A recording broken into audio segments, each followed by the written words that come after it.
We go? Yes. All right. So, apologies. So, good afternoon again, ladies and gentlemen, and welcome to the International Conference of Research on Language Education, IRO 2021. My name is Dr. Irene Leong from UiTM Malacca, and I will be your moderator for this session. Thank you for joining us this afternoon. I believe everyone's ready and all set to go for this session. But before we begin, you are kindly reminded to mute your devices to avoid any distractions. Thank you. Now, for your information, this afternoon's session is a semi-live presentation where a pre-recorded presentation of the keynote session will be played. And this will be followed by a question and answer session that will be conducted live. So if you have any questions for our speaker, please type your questions in the chat box provided. Remember to provide your full name and affiliation along with the question. Due to limited time, selected questions will be forwarded to the speaker directly. Well, without further ado, ladies and gentlemen, let me begin by introducing our distinguished speaker for this session. We are indeed honored to have with us today Assistant Professor Dr. SORNCHAI MUNGTHAISONG from Chiang Rai, Thailand. Now, ladies and gentlemen, Professor Dr. SORNCHAI is currently the president of Chiang Rai RAJABHAT University in Chiang Rai, Thailand. He obtained his PhD in linguistics from the University of Adelaide, Australia, and a Master of Education in Teaching English from Chulalongkorn University, Bangkok, Thailand. Now, he also holds a certificate in material and curriculum development from the Regional Language Center in Singapore and a Bachelor of Education in English with honors from the Srinacarin Wirot University, which is located in the historic city of Phitsanulok, Thailand. Apart from having been awarded as an outstanding lecturer of English, he also served in different administrative positions at the Rajabhat University, firstly as the head of the English program at the Faculty of Humanities, and later on as the Dean of Humanities. Now, subsequently, he was appointed as the Assistant President and the Vice President for International Affairs before taking the prestigious presidentship in 2018. Now, as president, Professor Dr. SORNCHAI also played important roles in the Rajabhat University's network, abbreviated as RUN, R-U-N, as the chair of the International Academic Collaboration Consortium for RUN and chair of presidents of Rajabhat University in the Upper Northern Region. Now, his research interests lie in the areas of linguistics, ethnolinguistics, teacher training, and discourse analysis. Well, ladies and gentlemen, with such an impressive biodata, I am sure we are all eager to listen to Professor Dr. SORNCHAI's keynote speech. Therefore, without further delay, let us now listen to Assistant Professor Dr. SORNCHAI's presentation of his paper entitled Empowering Literacy and Analytical Thinking Skills of Basic Education Students in Chiang Rai and Phayao Provinces, a case study of Chiang Rai Rajabhat University. So, ladies and gentlemen, do enjoy the presentation. Sawadee Krub. Good afternoon, honorable guests, delegates, participants, ladies and gentlemen. I am very pleased and privileged to be a part of the International Conference of Research on Language Education, or ILER 2021. My name is Assistant Professor Dr. SORNCHAI MUNGTHAISONG, President of Chiang Rai Rajabhat University of Thailand. And my speech today is Empowering Literacy and Analytical Thinking Skills of Basic Education Students in Chiang Rai and Phayao Provinces, a case study of Chiang Rai Rajabhat University. All the universities in Thailand are categorized into 4 groups, and their universities called Rajabhat are located scattering around the country. Chiang Rai Rajabhat University is one of them that we take responsibility to the developments of local and communities. And our roles today and at the present time is to develop the local communities, and projects assigned by the government include 6 projects together that we call 6U2T projects, or University to Tambon, or another name called district, or University to district. That includes sub-district database development, community healthy promotion for happiness index assessment, quality of life development and uplifting income generation for community, community local products development, loving and harmonizing promotion for community, good understandings of their rights and others under the rules of democracy, and lastly, literacy and analytical thinking skill development of students in basic education that I am going to talk about project number 6 today. Since the students, especially at primary education levels, living in their local communities at the remote areas, and the schools faces some problems, especially the lack of the teachers, and especially the lack of the qualified instructional medias that result the students or the learners to be unsatisfied for their literacy and critical thinking skills. So the educational for literacy and analytical thinking skill empowerment involved from the 20 years RAJABHAT University strategy from 2017 to 2036 for local development on educational development regarding the increase of literacy competence ratio for the population, especially the primary school under the services areas of the universities. And also Thailand National Educational Plan 2017 to 2022 aims to empower all students to attend the 21st century learning skills that focuses on the 3 R's that include reading, writing, and arithmetic skills. But we found that all the writing, reading skills and arithmetic skills of the student living in a school located in the remote areas are very low. Therefore, Chiang Rai RAJABHAT University is one of the leading universities designed for local development that I mentioned earlier, that lie principal duties in promoting literacy and analytical skills of students embedded in the following missions. The university aims to produce quality graduates with knowledge, morality, language and technology competence, and public consciousness, and develop research and creative works for local, national, regional, and international development by devising academic services for society activities, promoting royal initiative projects, maintaining religions, arts, and culture, empowering competence of teachers and educational personnel, prototypes the university as a dynamic model for local development and transformation devices by drawing reciprocal participation among university, local administrative organizations, and other organizations domestically and internationally. That is mean that we cannot work alone. We have to work integratively with the organization located in the area.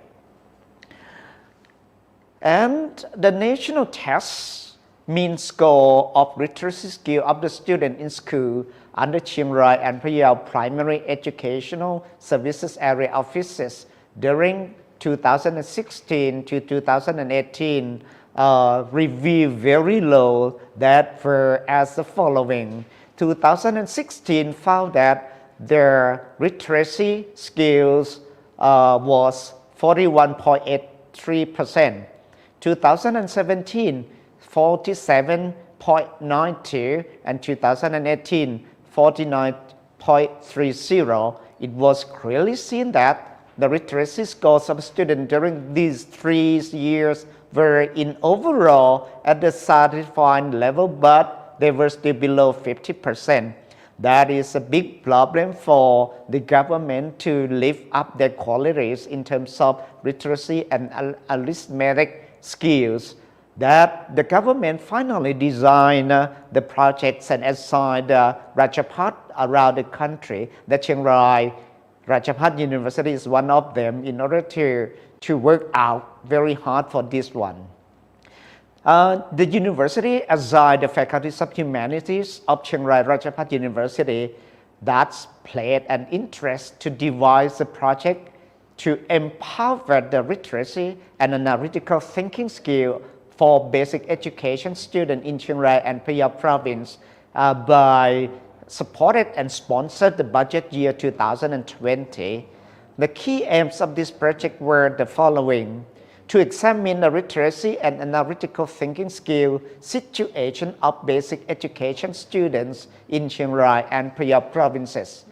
After that, to construct the instructional media that is very high quality to empower literacy and analytical thinking skills of basic education students in schools under Chiang Rai and Phaya Primary Educational Service Area Office.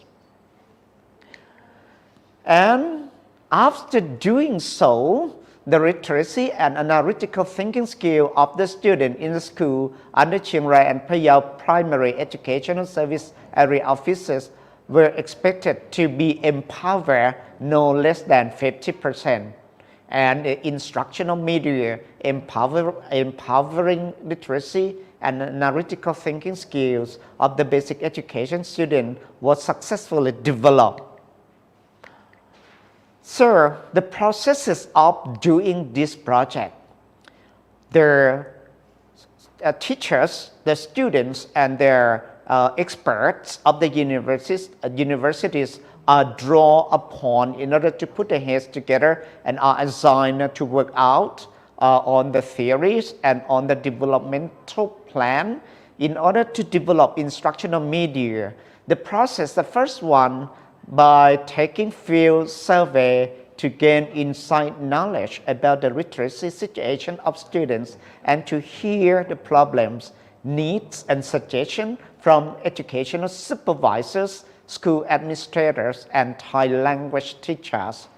After that, deliver meeting to determine project implementation plan with the working groups on empowering literacy and analytical thinking skills of the basic education students. After deliver the meeting already, organize the workshop in order to design pre and post tests for the instructional media in order to empower literacy and analytical thinking skills of the basic education students. After workshop, we provide the pre-test literacy and analytical thinking skill in order to measure their skill from the start and in order to take some problem to develop their instructional plan in order to match with their problems. After that, construct the instructional media of empowering the literacy and analytical thinking skill for the students. After constructing the instructional material already, the workshops are organized in order to draw and brainstorm the ideas from the expert and specialists and the involved parties for designing the instructional techniques on using the media to empowering literacy and analytical thinking skills. Then organize the meeting to monitor and evaluate the implementations of the instructional media in order to make the media qualified with the high quality and be usable for the development. And finally, the post-test is organized in order to assign and assess the literacy and analytical thinking skills for the students. The results of the projects reveal very interestingly the literacy and analytical thinking skills survey among basic education students in schools under the Office of Chiang Rai and Phayao Primary Educational Service Area Offices indicated that the students at grade 1 to 3 show literacy difficulties classified by each grade levels as follows.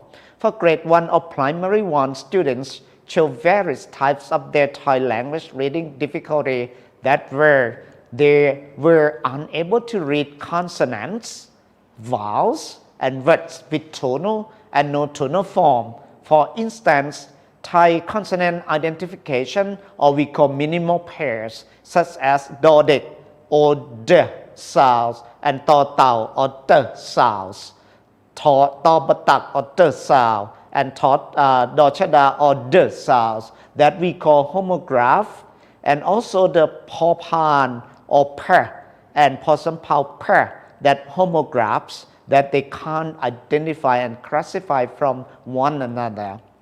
They were unable to convert tonal form as well, and also unable to read words with corresponding final consonant rules, words with no corresponding final consonant rules, words with diphthongs, and the words with omitted replaced vowel, and unable to read the four main ideas of fables, short story, signs, and symbol in daily life. These are the main problems. The student can't identify the sounds.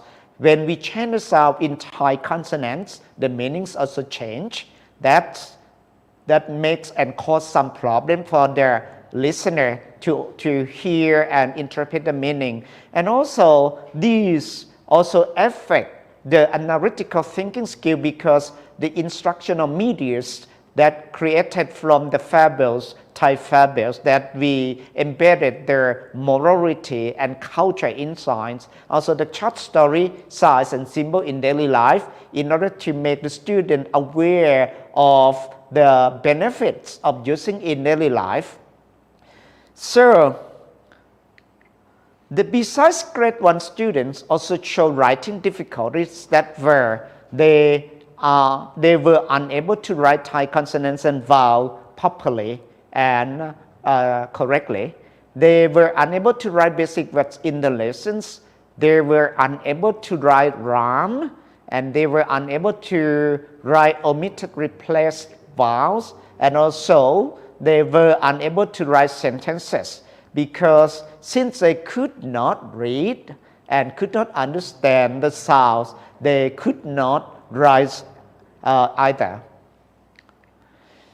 Grade 2 students show their Thai language difficulties on vowel transformation rules, reading words with omitted replaced vowels, transformed vowels, consonant clusters, homograph and homonym, reading and writing following word ending rules. So the consonant cluster in Thai is something difficult for the student to identify. For example, the r and l, when mixed with their first consonant like bla and pa, the meanings also change. The homograph and homonym as well, when they use them incorrectly. That affect the meanings as well. Grade 3 students show their Thai language difficulties similarly to that of grade 2 students. They could not read and write words with omitted replaced vowel. They could not read minimal pairs such as saw สือ and saw sara, that homograph, and saw bolisi and chaw chang, for examples. They could not read punctuations properly. They could not read for comprehension. That is very problematic. And they could not have handwriting skills. The reading skill affected to the writing skill as well, because when they could not write, they could not read, they will not be able to write either. The field survey results were used to determine the development plan of instructional media, empowering literacy and analytical skills of basic education students. 3 sets of instructional media empowering literacy and critical thinking skills of basic education students in school under the Office of Primary Education Service Area in Chiang Rai and Phayat Province were developed. The developed instructional media comprise 3 sets from grade 1 to grade 3 students, and each set contains 2 books that are student book and teacher's manual. The development of instructional media empowering literacy and analytical skills for the students determine the scope and content in developing and the instructional media empowering literacy and analytical skill for the students in the following steps. Step 1, the content of textbook promoting Thai language to empower literacy and analytical thinking subgrade 1 student comprise 3 learning units. Unit 1, consonants and vowels. Unit 2, words and meanings. And Unit 3, sentence and meanings. These are the examples of the books instructional plan that the contents are from the fables, short stories, and daily life activities, but we use the language as the main in order to develop the instructional media based on the problems survey from the school students. The contents of the textbook promoting Thai language for grade 2 to empower literacy and analytical thinking subgrade 2 students comprise of 5 learning units. For example, Unit 1, vowels transformation. Unit 2, words with omitted replaced vowels. Unit 3, consonant clusters. Unit 4, leading consonants. And Unit 5, homonyms and homographs. These are the examples of the materials and the books constructed by the experts and the involved parties. Grade 3, the contents of the textbook promoting Thai language to empower literacy and analytical thinking subgrade 3 students comprise of 4 learning units. Unit 1, reviews of consonants and vowels. Unit 2, pronunciation. Unit 3, reading comprehensions, homonyms and homographs, and Unit 4, writing. These are the examples that from grade 1, grade 2, and grade 3 are differentiated a little bit in order to extend their skills from literacy skill to analytical skills. Pre-test was administered to 2,000 basic educational students to assess their literacy and analytical thinking skill before implementing the developed instructional media. The pre-test mean score were reviewed as follows. Grade 1 pre-test mean 13.67, that is about 45.57%. Grade 2, the pre-test mean is 16.35, that is 50%, and grade 3 pre-test mean is 14.14, and it is 47.13% when we try to compare with the 100% of the competence. After implementing the developed instructional medias, the post-test mean score were as follows. Grade 1 post-test increased from 13 to 21.05, that the percentage is increased as well to 70% up. Grade 2 post-test mean is 21.84, that is 72.80%. And grade 3 post-test mean is 18.94, and it is 63.13%. All 3 grades, their literacy and analytical skills are increased. The studies of literacy and analytical thinking skill in Thai language and basic education students in Chiang Rai and Phra province indicated that the literacy score by national test or NT from 1998 to 2020 were less than 50%. Therefore, the 3 sets of instructional materials to empower literacy and critical thinking skill for basic educational students in schools under the Office of Primary Educational Service Area in Chiang Rai and Phaya provinces were developed and implemented at the participated school. The implementation result indicated that the literacy and analytical thinking skill of students were better improved after using the developed instructional material empowering student literacy and analytical thinking skill in Thai language, and it was found that before the implementation, the student pretest mean score was 50%. After that, the implementation score was above 50%. So the success of the development of instructional media empowering literacy and analytical skills for basic education students involved from excellent cooperation and collaboration from lecturers and students from Thai language and culture program, faculties of humanities, Chiang Rai, RAJABHAT University, Thailand. The media development process was delivered by integrating the design and development activities into creative writing for children book preparation and fiction writing course, which were offered to the BA Thai major student at faculties of humanities, Chiang Rai, RAJABHAT Universities. And the excellent cooperation was also derived from comprehensive participation of educational supervisors, school administrators, and teachers in school under Chiang Rai and Phaya Primary Education Service Area offices. These were promoting factors favoring the success of the development and implementation of these instructional medias. So all in all here is mean that the university used our specialization from the lecturers, from the specialists, the experts, and we just allow the students majoring in Thai language to participate in the project. But we do not leave behind their involved parties like the schools located in the targeted area and also the organization involved in order to put their heads and brainstorm their guidelines, their strategies together in order to make the instructional media, the materials qualified and useful for the school students.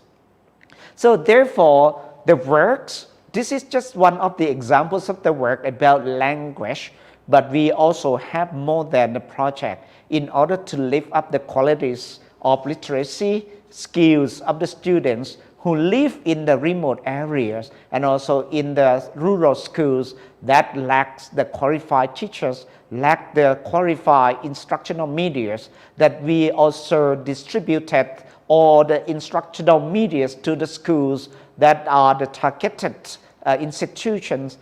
Also, we top up with the training the teachers that teach in the schools, in those schools, in order to use the strategy that extend the material in order to benefit the students, in order to lift up their qualities of literacy and analytical thinking skill. But we do also expect that our material will be continually developed in order to help the students and the teachers in remote area in order to be qualified and be able to be literate and also analytical. So this is just one of the examples of Chiang Rai RAJABHAT University that we call University for Local Development.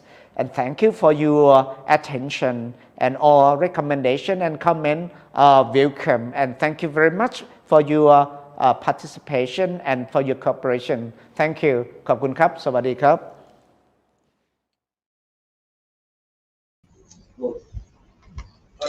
Thank you, Assistant Professor Dr. SORNCHAI MUNGTHAISONG, for sharing with us such an impressive video presentation. I felt we were really transported to, what you are really doing in your country, and we can actually see all the efforts being put in. Now, ladies and gentlemen, we have come to the live question and answer session. And before we start, let us welcome Professor Dr. SORNCHAI MUNGTHAISONG for the question and answer session. Professor, Sawadee ka, Professor SORNCHAI. Now, We are so happy to have you joining us in this mini session. So now, Professor, I will read out the questions that have been posted in the chat box. We have one question, Professor, from one of the members of the audience. And the question reads as, how is teacher training being conducted in the particular school to facilitate this pool of teachers in order to empower literacy and critical thinking skills? Over to you, Professor. Good afternoon, ladies and gentlemen. My name is Natapon Santi. I'm the assistant to President Dr. SORNCHAI MUNGTHAISONG, as he is now in another province for the what we call the field survey. Inspecting the implementation of various projects of the university. So I will take the question on his behalf. So according to his presentation, so the project has been implemented in the school in the remote area in Chiang Rai province and Phra province. So the instructional media was developed and then implemented in regard to uplift the literacy and analytical thinking skills of those students who are in the primary school, grade 1 and grade 3. And then the instructional media comprise two sets, the student book and the teacher's manual. So the lecturer and specialists from our faculties just have to go to the school, collect the information, and come back to develop the instructional media and organize several workshops in order to give the training about how the strategy and techniques, how to use the book effectively and efficiently according to the purpose of the project. So the school were very cooperative on this, and then the technique and the strategies being implemented because those schools who are in the remote area, they are still, some of them are still quite illiterate because majority of the students over there come from ethnic minorities. So they have some kind of difficulties intervening their literacy skills by means of the first language interference. For example, they are come from different varieties of ethnic groups like Kha people and Karen people and other Lahu people, Mien people and other tribes. And then the school quite what we call heterogeneous because in terms of their literacies and education background, some of the students are those who live by the border and they are quite still quite illiterate. So in this case, the Thai government is paying quite concerns on improving the language literacy and analytical thinking skill, especially by means of using the Thai language. So I hope that I answered the questions. Thank you. Dr. Erin. All right. Thank you so much, Professor Nguyen, for responding to that particular question. All right. And thank you also for joining us. So there's another question from another member of the audience. What are some of the efforts being made to extend this very interesting strategy to other schools or in other schools or found in other parts of your country? Since, as Dr. SORNCHAI, the president, just mentioned at the very beginning of his presentation that the RAJABHAT University take up the government policies in terms of this project, and it is the university mandate, and not just only one university, but the RAJABHAT University Consortium comprising of 38 RAJABHAT universities located nationwide. And then this project is is one of the key University to Tambon project that the president mentioned it at the very first of his slide. So this project is being implemented nationwide, but the platform may be different in terms of the activities and also the projects and also the innovation that each Rajabhat University have developed. This is giving, but all the different kind of activities are trying to achieving the same purpose, that is to uplift the literacy and analytical thinking skills of the students. In this case, for example, Chiang Rai Rajabhat University CRIU has the service area covering two provinces, that is Chiang Rai and Phayao province, located and at the very northernmost point of Thailand Kingdom. The other Rajabhat universities, they also have their own service area covering from northern area to southern area, central part area, and also northeastern and also the western coast of the country. So this project uplifts the literacy skill and analytical thinking skills have been implemented and devised using different kind of innovations. Thank you. Well, looks like we have time for one more question. And the question reads as, what would you recommend, Professor Nguyen and your team, what would you recommend if we were to implement this strategy in within the local context of our country, for example, Malaysia? What would be some of the things that you would recommend? So thank you very much for the question. It's very interesting question. So it looks like that we are here, and this kind of implementation may work for us.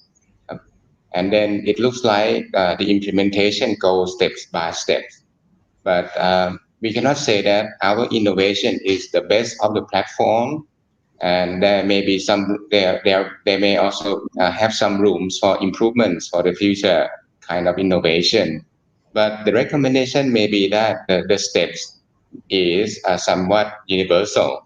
In this case, for example, we got to have the planning stage by means of field survey, doing focus group discussion in order to observe and hear about the real situation, get the real problems, the real needs, and the real suggestions from the people who are in the area, in the targeted area. In that case, it gives room for more kind of participatory. And then after that, we take all the suggestion, problems, and needs to come up and use our specialized and expertise to develop, and it become the innovation. So by the end of the day, innovation may come up with different forms depending on the availability of resources and technological innovation at different areas and different countries. Thank you again, Professor Nguyen. And well, ladies and gentlemen, looks like we come to the end of our session today. And I would like to thank Professor Dr. Nguyen for responding to all these questions so spontaneously, and also for joining our conference today. And we hope that, UiTM Malacca will have the opportunity to collaborate with your university once again, Professor. Maybe, who knows, in Thailand one day. We certainly really miss the food, the people, and the shopping there, of course. All right. So once again, thank you, Professor Dr. SORNCHAI, for your presentation, and Professor Dr. Nguyen for your quick responses to our questions. And of course, I must thank our wonderful audience for attending and participating in this session. Before we close, ladies and gentlemen, on behalf of the organizing committee of iRoll 2021, I would like to invite all of you to join us again in the next keynote session that will take place right after lunch break. So please join us again, and thank you and have a great day.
Unmute now.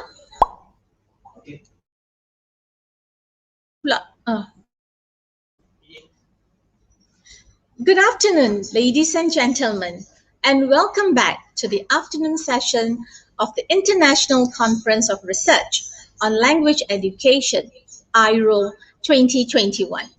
My name is Dr. Josephine Lildunadan, and I will be your moderator for this keynote session.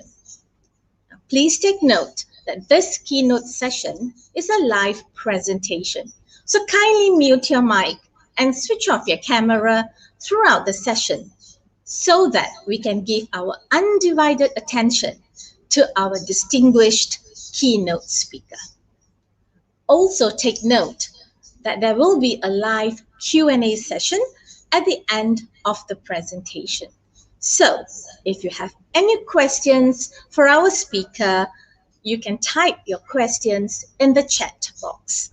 Please state your full name and the institution that you are affiliated to, along with your question. Due to time constraint, only selected questions will be forwarded to the speaker directly. So ladies and gentlemen, allow me to introduce our keynote speaker for this session, and he is Professor Dr. Chan Yuan FOOK. Welcome, Prof. Chan, to our conference. First of all, let me read out to all of you his biodata. Professor Dr. Chan Yuan FOOK is a professor at the Faculty of Education, University of Technology Mara, Selangor. Currently, Professor Chan is the Chief Educator of Asian Journal of Education, University Education, and also the head of the ACRULAT Innovative Teaching, Learning and Assessment Research Interest Group at the Faculty of Education, UiTM. He was a Fulbright Scholar funded by the Malaysian American Commission on Educational Exchange at Indiana University from 2010 to 2011. Prof. Chan has presented numerous papers at both national and international conferences. His written contributions have appeared in a number of journals, books, and proceedings, while his innovations in teaching and learning have won awards at national and international scientific exhibitions. To date, he has completed many research projects funded by various agencies such as Institute Pendidikan Tinggi Negara, Ministry of Science, Technology and Innovation, ASST, Malaysian Examinations Syndicate, Agensi Empidadah Kebangsaan Malaysia, Ministry of Higher Education, i.e. Fundamental Research Grant Scheme, FRGS, and Research Management Institute, University of Technology under the Dana Kecemerlangan Kerat Bestari. His interests are in the field of educational assessment, educational management, curriculum and instruction, and computers in education. So ladies and gentlemen, let's put our hands together to welcome Professor Dr. Chan Yuan FOOK. Over to you, Prof. Yeah, thank you very much, Chairperson Dr. Josephine. And I would like to thank Rector UiTM Malacca, Prof. Halim, Dean of FPP, Prof. Osman, the IRO Chairperson, Dr. Kudip, who have invited me to become the keynote speaker for this conference. Thank you. Okay, today I would like to talk about the core business of a lecturer. So what is the core business of a lecturer? Slide, yeah. Okay, when we talk about the core business of the lecturer, actually we cannot run away from the teaching, learning, and assessment. Is the slide on? Hello, excuse me.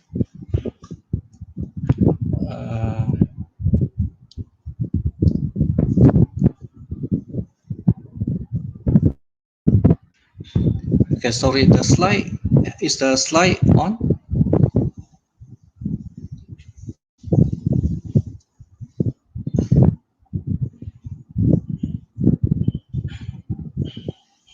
Sorry, okay, I need to check with the technician the slide.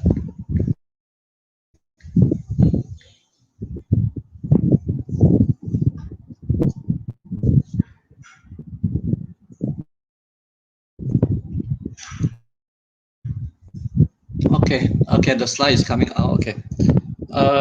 Yeah.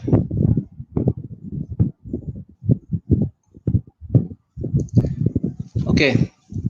As we know, education is the key to unlock the golden door of freedom. So hence, okay, Ministry of Higher Education has outlined strategic approaches to enhance the quality of delivery of lecturers, to enhance the to equip students with the 21st century skill. Improving the quality of education actually deals a lot with teaching, learning, and assessment. Okay, as we know, next, okay, as we know, Ministry of Higher Education has outlined 10 transformation in the Malaysia education blueprint higher education. Next slide. Next slide, please. Okay, so we can see that, okay, from this Malaysian education blueprint higher education, there are 10 transformations that have been advocated by the ministry. Among them, one of them is on how to transform the higher education delivery system. In order to transform the delivery system, we actually not only looking at the technological aspect. However, okay, we have to also look into the pedagogical aspect as well. So what are the pedagogical aspects that we need to pay attention to? Next, okay, one of them is the inquiry-based instruction. What is inquiry-based instruction? Next.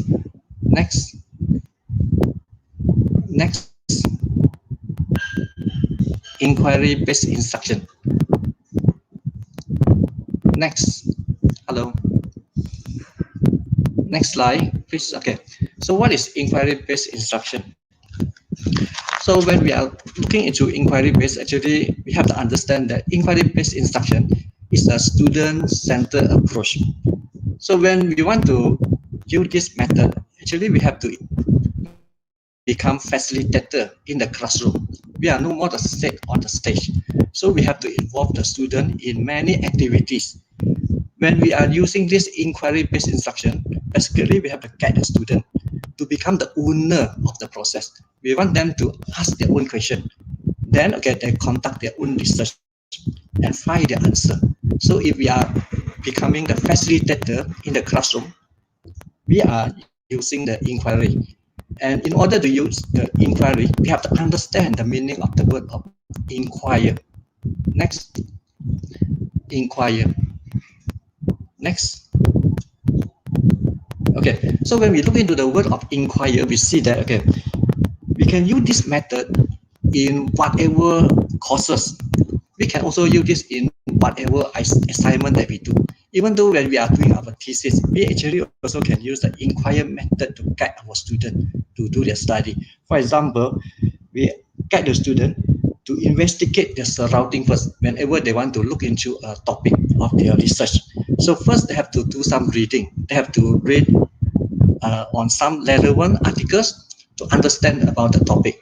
Then from there, they have to narrow down their scope and they come up with some question. If they can formulate some question from their reading, okay, they are able to design the study. And from there, they can collect data and come up with their solution and present the findings to the class later. So, okay, from the inquiry, we see that this is a very good method.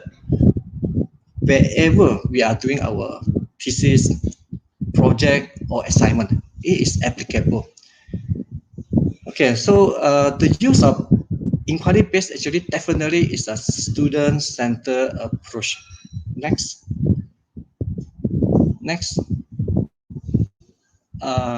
Okay. From a common saying, okay, we know that, okay, if you tell me, I forget. You show me, I remember. If you involve me, I understand better. So hence, okay, as a lecturer, we have to use inquiry. So that means when we are teaching, we have to ask many questions. We ask small questions, we ask big questions, we ask challenging questions. We make the student involved in discussion.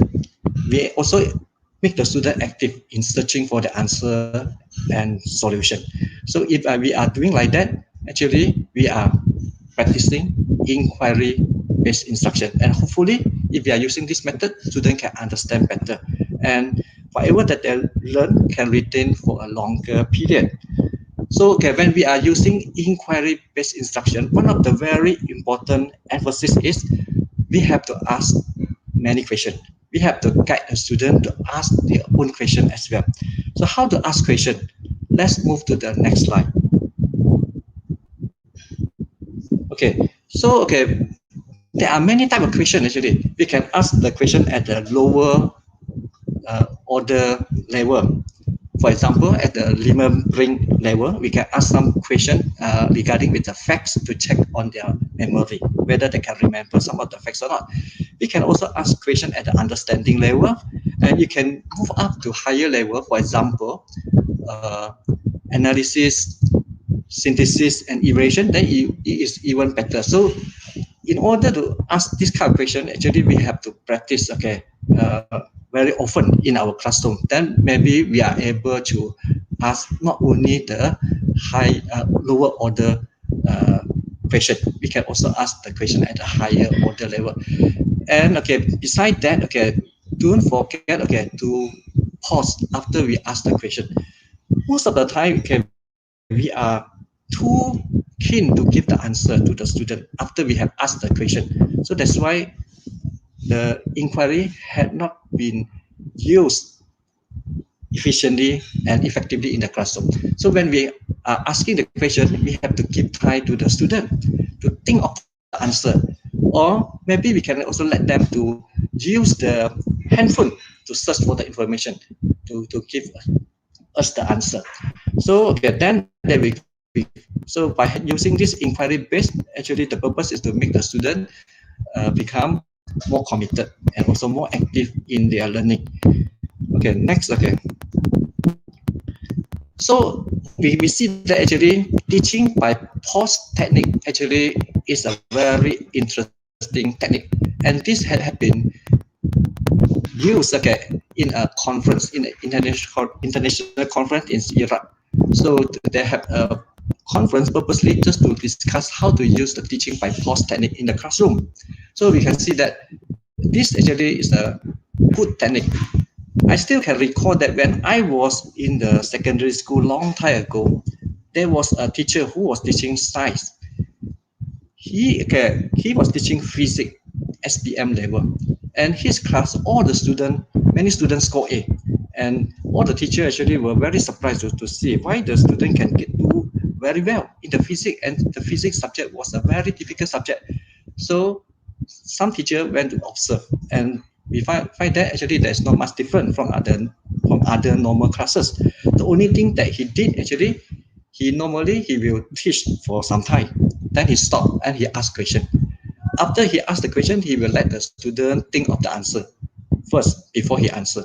So that's why his student always try to answer the question and so on, and try the best to get the answer. Then finally, after the student had attempted, then he will give the answer.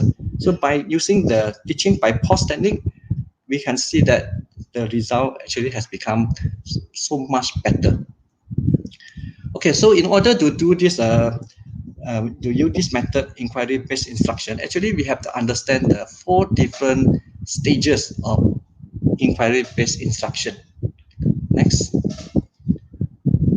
Okay, in order to use this method, okay, first, okay, we have to make the student, okay, to become an active learner.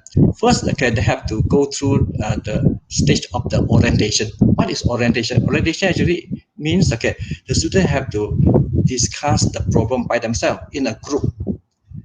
Then, okay, after that, they try to understand the problem. In order to understand the problem, they have to formulate the question. So the conceptualization stage actually is we try to guide the student to formulate the question. So for whatever topic, whatever assignment, if the student can do their discussion, then after they come up with the title, research question, and so on, then that is a very good starting point. By having the research question and the title, they are able to embark on the study, and they can continue with the data collection in the investigation stage, and finally they can share their findings. So this is something about how to conduct the inquiry-based instruction.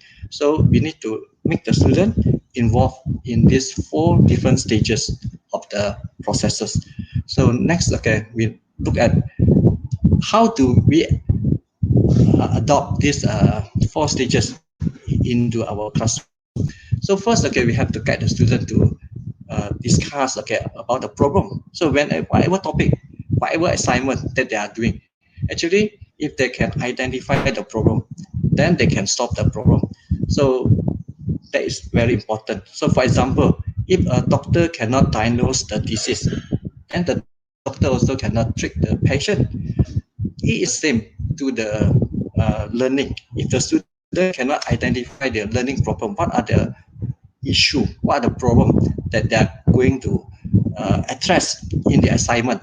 If they cannot identify, definitely they cannot do the assignment. So first, they have to identify the problem. They have to discuss their problem in a group and so on. Then from there, okay, they conceptualize research question, then they do the data collection, analyze, and finally they present to the group. So that is how we conduct the inquiry-based teaching. So if we are involving students in all this activity and we make them active to participate in all this activity, definitely they can learn more. Okay, okay, what are the factors that we need to consider? Definitely, okay, we cannot run away of this student active, okay, student motivation, intellectual skill, and student-centered approach when we are applying this inquiry-based instruction. Next. Okay, there are some factors to consider when we are using inquiry-based instruction. So definitely we have to concern of the motivation of the student. We have to ask something that can raise their interest. So we have to help them to identify their topics, help them to ask the right question. We have to raise their interest in their study, in their assignment, and so on. If we can raise their interest, definitely they will be interested to continue with the activity. Okay, undeniably, inquiry-based instruction will have many positive effects. For example, next, it will help to enhance the problem-solving skill of the student. And definitely, okay, the student can learn how to work together in a team, and so on. So this learning experience will definitely enhance their learning and give them a very deep learning experience. Okay, after this, I want to talk about the active learning. So we can see that this inquiry-based instruction and active learning actually have also some similarities. Now I want to move on to active learning. What is active learning? Active learning actually is the teaching methods and strategy that involve student participation and engagement with the material in a meaningful way during the class time. So sometimes we find that inquiry-based instruction and active learning actually they are very similar. However, they are different. Next.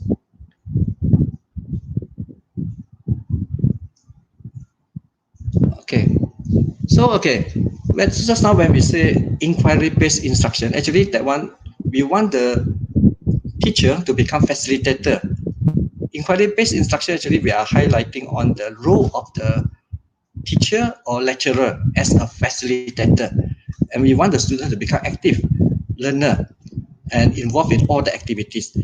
Okay, now okay, we move on. Okay, because teaching and learning actually they are very difficult to differentiate, and they are sometimes integrated in the classroom activity. So what is active learning?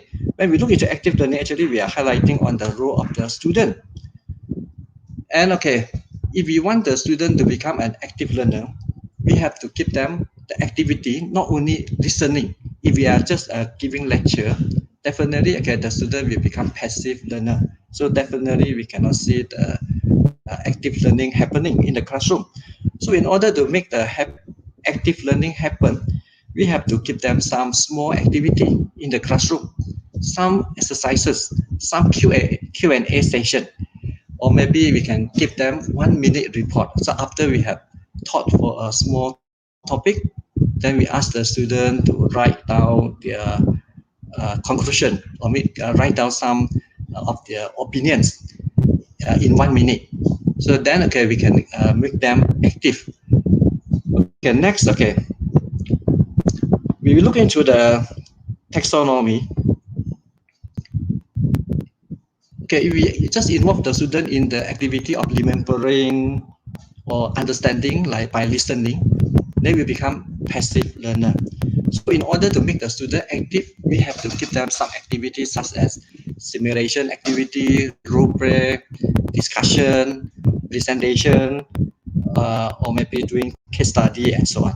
So by giving them some higher order activity, the student will become more active in the thinking. So they are not only listening, or maybe try to just remember the facts. If they just try to remember, sooner and later they will become passive learner. Okay, next. As we know, okay, people generally remember 10% of what they read, 20% of what they hear, 30% of what they see, and 50% of what they see and hear, and 90% of what they do. So that's why if we give them some activity and let them do it and present it to the class, then maybe they can remember more, they can remember better, and from there they become active learner. Okay, next. So there are some activities that we can use to make the student to become active learners. For example, debate. This is a very common method, and peer teaching actually also very good. Sometimes we can ask one student to come out in the class and teach the class some concept. So from there, we can also make the student to become active learners as well. So other than that, there are so many other activities that we can use lah. So for example, okay, now during this pandemic time, we are using Google Classroom. We also can use the online chat, or maybe using the WhatsApp to let the student post their question. Then okay, and we can answer the question after they have asked the question. So this actually also can make the student become more active lah. For example, during this conference, participant also can ask the question in chat. So from there, we hope okay, participant also become active lah. Okay, so in order to make the student active, actually there are many elements to be considered. One of the important element is we must have high expectation on the student. If we have low expectation on the student tend to be passive. If we have high expectation on the student tend to be more positive. So actually there is a book talking on higher expectation. If we have higher expectation among the teachers and lecturers, students also will become better. Students will do better. Okay, let's move on. What are the expectations that we must have on the student? You want to make your student active, you must have some expectation on your student in this aspect. For example, you want your student to be on time when they come to your class. If they can come to your class on time, they also will become more active. If they can participate, for example, we want them to participate. If they can participate, they definitely also become more active. And we also want them to follow instruction. We give them advices, and we hope they can follow our advices to do better. Let's say, for example, when they are doing assignment, we advise them to look for articles from these reliable sources. We ask them to look for this thesis journal articles, okay, reputable journals and thesis from the reputable institution and so on. So hopefully, okay, that they will come up with better quality assignment and so on. So okay, if they can follow the instruction when we teach, the student also can do better. And also we want the student to ask for help. So we have the expectation. If they do not understand, we want them to ask. If they don't ask, we do not know. So we are not able to help them. So we want them to ask questions. So if the student can fulfill all this expectation, they can become active learner. And okay, if they also can fulfill the expectation when they are at home, definitely they can become better, because actually the student have 70% of their time at home. So the out of the classroom time actually is also very important. If the student become very active, even though when they are out of the classroom, they still do the study, they still do the revision, they still look for the assignment and so on, then definitely they can become more active. So actually active actually is not only inside the classroom. So we want the student to be active learner, even though when they are at home, they also active doing the study, they also active doing the assignment. So we hope they will fulfill this expectation. If they fulfill the expectation, the student definitely become more active. Next.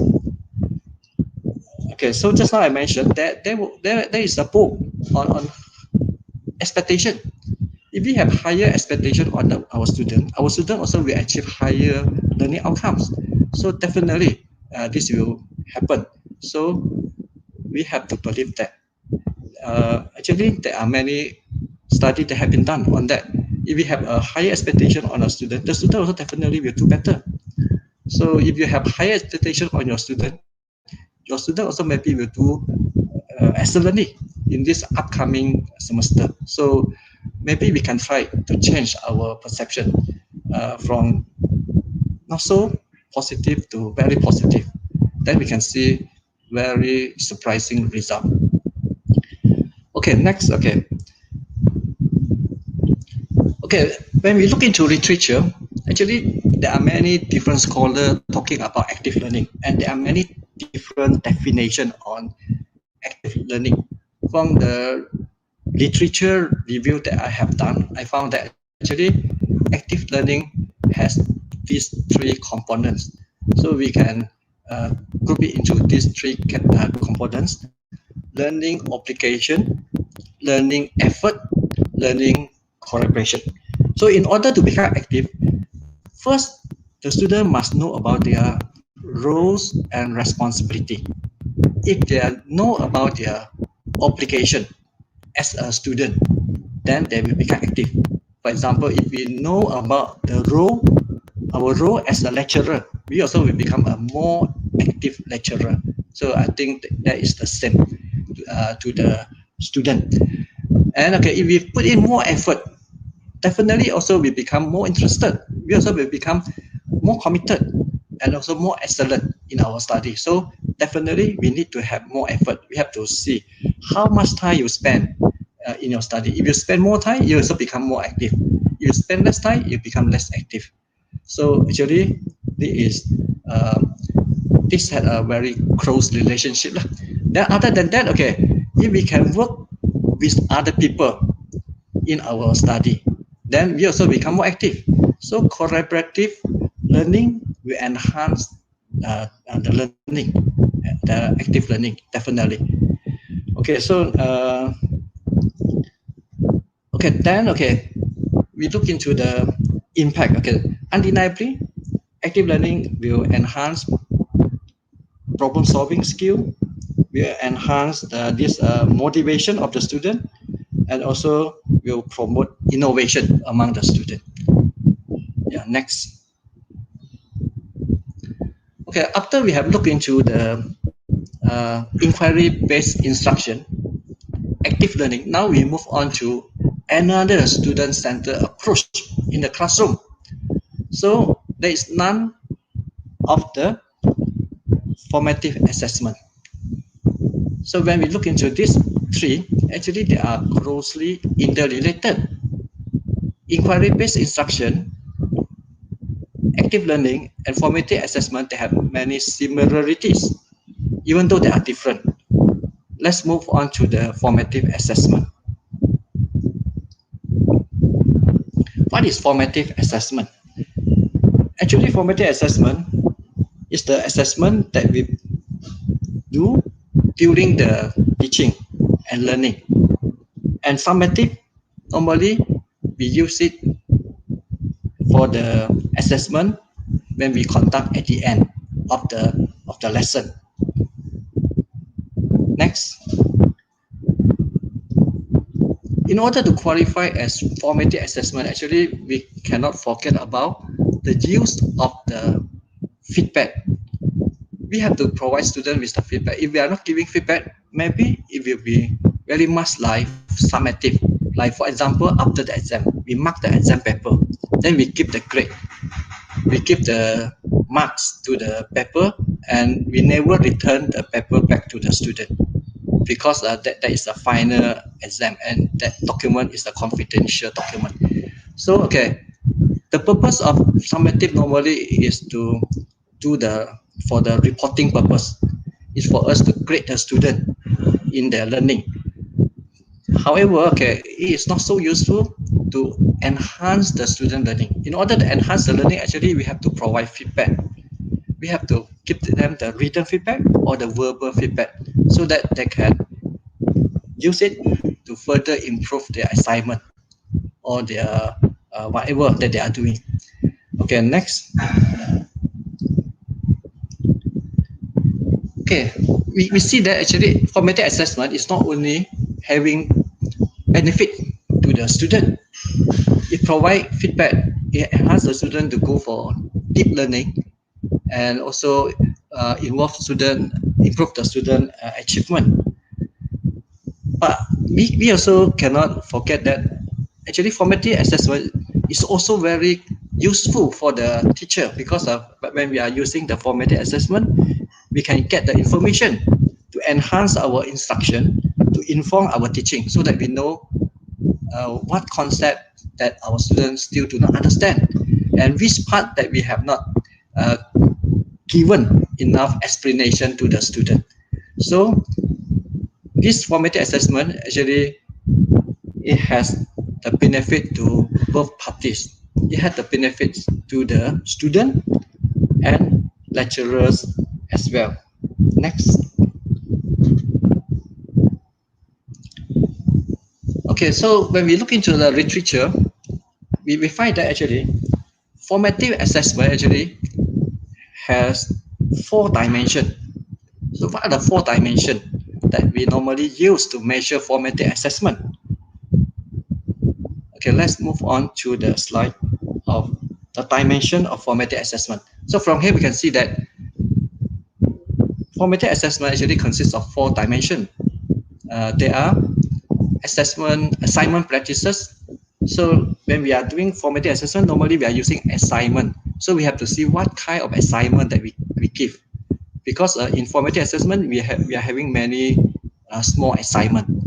And we also need to look into the quantity and timing of feedback, and whether we use the feedback or not. Because in the formative assessment, we do not use the feedback to help to improve the learning, then it's very much similar to summative assessment. So in order to differentiate formative and summative, we have to look into these 4 aspects, whether we use the feedback or not. And also we have to look into the quality of feedback, because sometimes we just put like okay in the assignment. We just put the comment okay or good.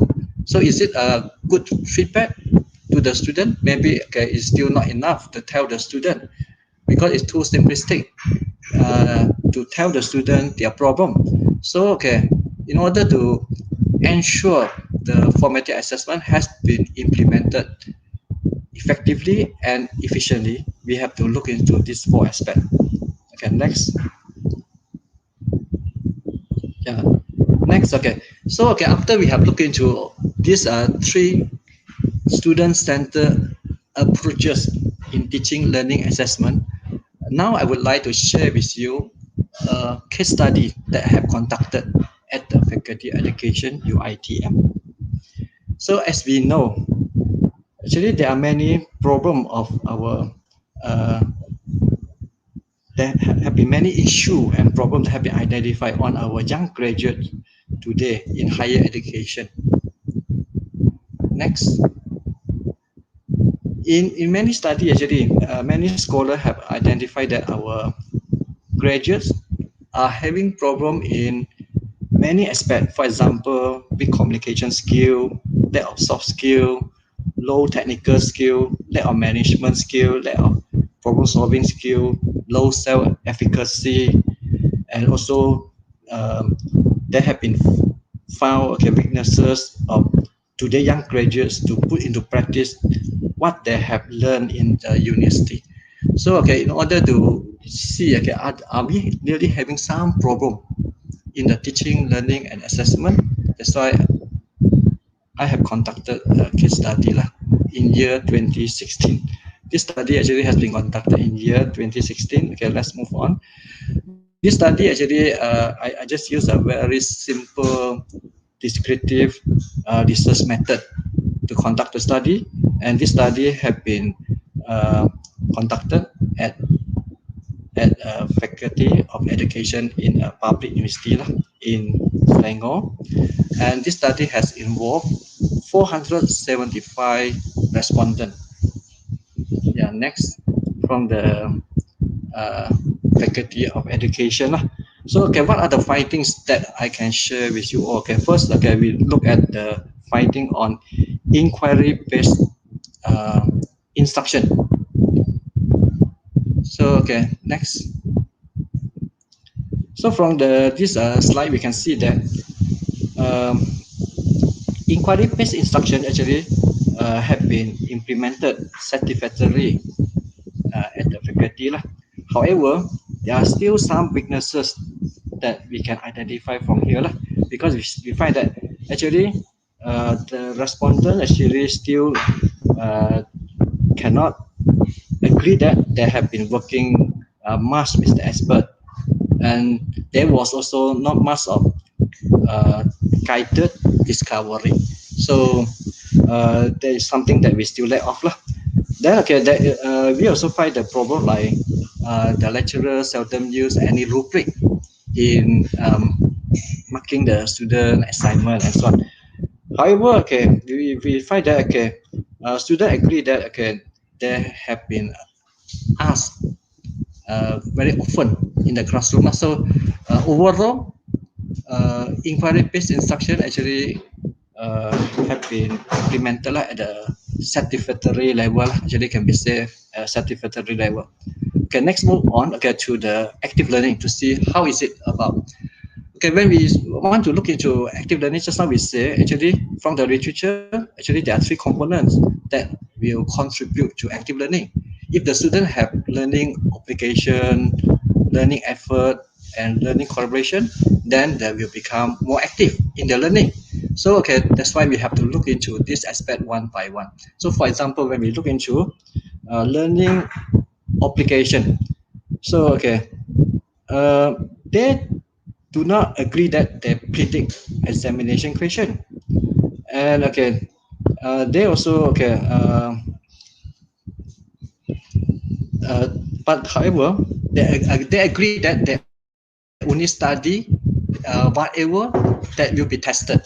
So actually we find that this is a very common behavior of the student, that normally they only study whatever that will be tested. If not tested, definitely they won't study much. So from here we see that the overall learning obligation actually is far from desire, because it's still not up to agree level. Still something like reluctantly they agree that they have some learning obligation. So I think learning obligation aspect still need to be further enhanced. How about the learning collaboration? Since we have many group work, many assignments, so actually we find that basically they agree they have learning collaboration. Next, next, learning collaboration. And they also do not agree that they have passenger, but sometimes there are some complaint that student have some passenger in the group and so on, but actually that's very rare. So we can see that most of the students did not agree that they are passenger. Actually, most of the students, they take part in the assignment and they do it together. So from this finding, basically from this 475 student answer, we see that yes, there are learning collaboration, even though still far from desired, still not really up to agree level, but actually they are almost agree on the learning collaboration aspect. Okay, then they also somehow they agree that they do better. They do not agree that they do better in individual assignment than group work. Actually, because definitely they can get higher marks if they do in group, because in the group there are some students they learn more, they have more knowledge and so on. That's why from there they can learn from Prof. each other. Shan, may I kindly interrupt you? So sorry, Yeah. you have 1 more minute, yeah? So can Yeah, you okay. kindly make Yeah. your conclusion? Thank Yeah, you okay. very much. Yeah, okay. So next, okay. So we are going to finish it fast. Okay. So next, move on to learning effort. So learning effort, we see that actually also not so uh, satisfactory. So this actually has to be further improved. Okay. So summarization of the active learning actually in the next slide. So from here we see that in this aspect we find that active learning actually still has not happened among the student at the faculty education. So maybe okay, most of the time we are more familiar. Okay, next with the traditional teaching method, and we are not so much of using the student active lah. Okay, next one. Okay, next one. Okay. Okay, when we look into the assignment, okay, we find that okay, assignment practices, okay, actually also okay, they need to analyze that. They see that definitely they need to analyze. So because there are many assignments actually involving the student in doing research, doing case study and so on. So that's why we can see that they're definitely involved in this higher order thinking skill of analyzing, synthesizing, and evaluating. Okay, next. Okay. However, okay, when we look into the quantity and timing of feedback, actually, we find that still okay. This part still need to be further improved, because in terms of the quantity, there's not so much of this feedback that have been received. Received prompt feedback actually is far from desire, and lecturer provide feedback actually also far from desire. So that's why maybe okay, we still have not given enough feedback to the student lah. Okay, next. Okay, quality. Okay, quality actually also another aspect that need to be further improved lah, because even though the student quite satisfied with the quality of the feedback, maybe not so much of feedback, but okay, it's still okay, need to be further improved. Okay, then the use of the feedback. Okay, okay, they agree that actually they agree that use feedback to improve their assignment and use feedback to avoid the similar mistake. So that's why okay, from this formative assessment we find that feedback is important, because if they can use the feedback to improve their learning, then okay, definitely we can use the feedback to enhance the learning. Next one. Okay, next. Okay, so okay, since okay, the lack of time, so I'm going to move on to the implication. So from here we see that okay, even though okay, student center, okay, we move to the implication of the study. Okay, so we see that student center approach actually are having many benefits. However, it still have not been implemented fully. I think in some institution, so including the institution that I conducted. Okay, next.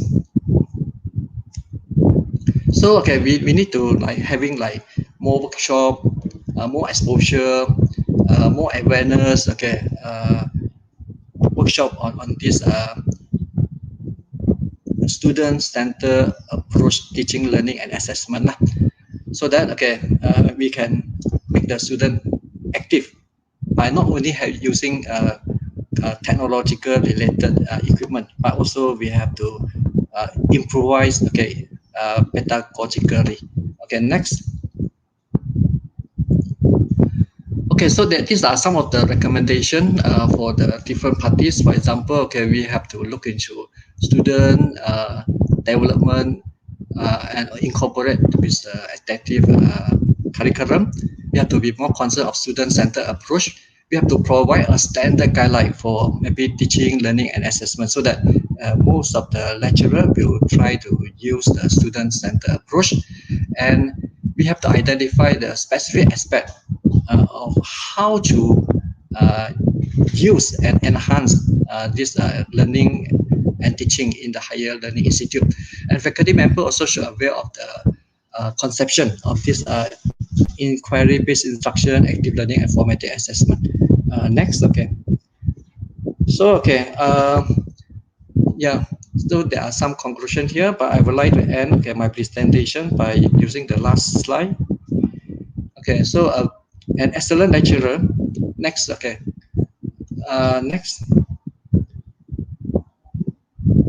So next, so I want to end my presentation by showing the last slide on this lah. Good teaching is more giving of right question. So we have to guide the student to ask the right question. That is more important than giving the student the right answer. Thank you. Thank you, Prof. Chan, for the most interesting presentation. I'm sure the participants have much to think about the current approach to their own teaching practices after listening to your presentation. Okay, now it is the time for the Q&A session. Now, allow me to read the questions posted in the chat room. Let us start with the first question. And the first question is from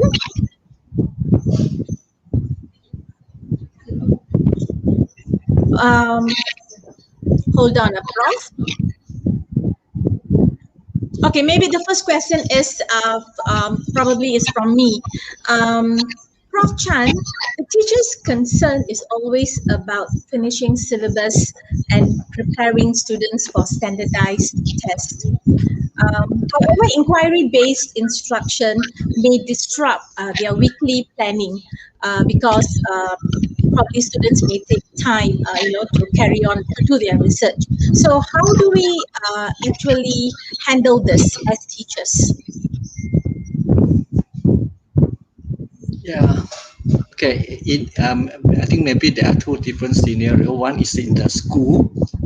Definitely we have to follow the syllabus, but other than following the syllabus, we actually have some flexibility to use the inquiry-based instruction sometimes to trigger the student critical thinking and problem-solving skill. So if we are all the time, let's say following the syllabus and so on, then the student will become very passive. And I think other than just to finish the syllabus, actually sometimes we have to try with this inquiry-based instruction, even though inquiry instruction is messy and very unstructured, and sometimes actually maybe actually it's not so economic in the use of the time. So, but definitely, we cannot deny the importance of this inquiry-based instruction. So from time to time, maybe we need to integrate it when it is necessary, but maybe we cannot use it all the time, because in the school we have the syllabus to finish, but in the university it's quite different. So I see that actually in the university, inquiry-based is a good choice for the lecturers that we can try to use it. Thank you, Prof. Now the second question, it is from Teresa Lin, and she's from Tunku Abdul Rahman University College. And her question is this: how do we convince learners who are used to being spoon-fed to be convinced to be involved in inquiry-based learning.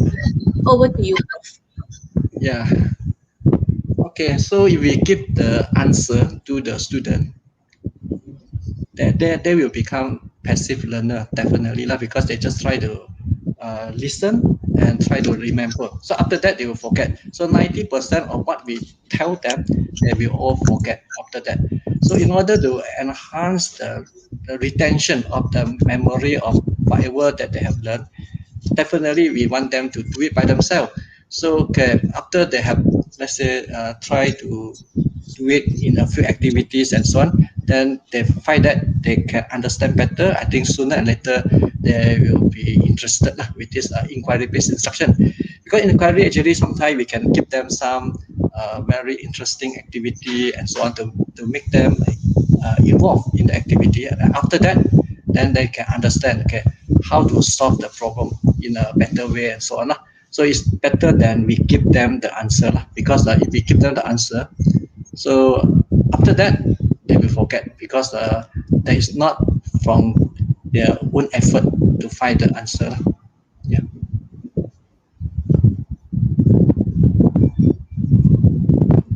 All right.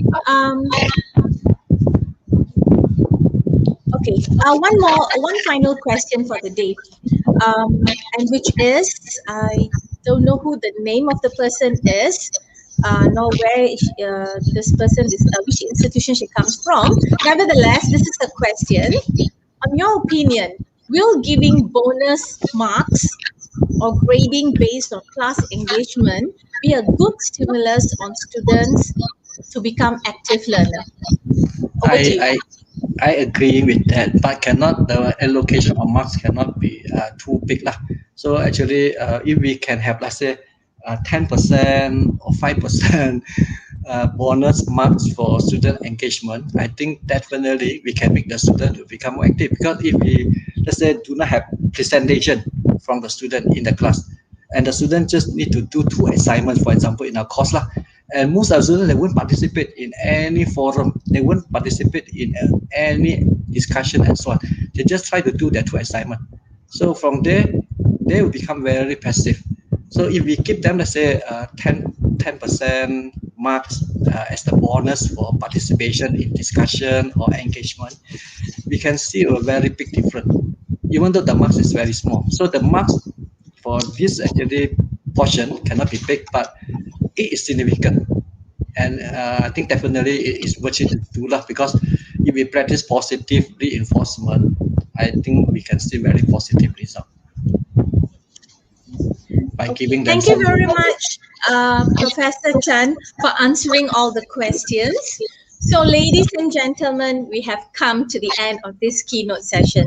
So, on behalf of the organizing committee of the IRO 21, I would like to once again thank Professor Chan Yuan FOOK for joining us today and for sharing his knowledge and expertise in the area of inquiry-based instruction. Thank you very much, Prof. Chan. Thank you. Thank So you. I would also like to thank the audience for participating in this session. Now, before I take my leave, I would like to invite all of you to join us for the workshop sessions scheduled next. So to all of you, thank you very much and have a good day. Thank you.